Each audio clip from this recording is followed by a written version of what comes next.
builders of St. John's, in 1840. After a Mississippi River journey south from western Pennsylvania, James Frost settled in the Lafourche interior region of Louisiana.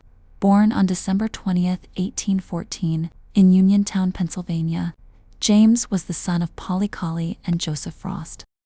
At the age of 26, already a carpenter by trade, Frost may have been attracted to the area by its qualities as a booming community. James wasted no time in becoming an established member of the local community. On November 11, 1842, in a civil ceremony conducted by Judge James McAllister, he married Almira Reagan. She was the 17-year-old daughter of James and Mary B. Conklin Reagan, formerly of New York City. The next few years were profitable and active. For Frost, parish records show that he amassed a considerable estate. He began purchasing property in February 1843, and over the next 2 years engaged in over 35 recorded acquisitions and sales. On September 18, 1843, Frost, along with his partner, Absalom Keyes, signed a contract to build St. John's Episcopal Church with the building committee of the vestry of the church. Although little is recorded of his actual building abilities, St. John's is a testimony to his considerable talents. The construction of the church was complete by early 1845, when it was consecrated. Frost also established his business on the west side of Jackson, on former Guyon property.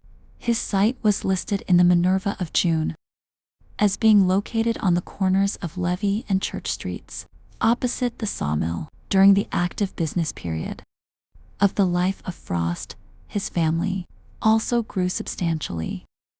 Between 1843 and 1854, 6 children were born to him and Almira: James Aaron, 1843, Josiah Aaron, 1845, Richard Augustus, 1847, Henry William, 1849, the founder of present-day Frost Lumber Company, Mary Elizabeth, 1851, and 2 years later, Cynthia Amelia.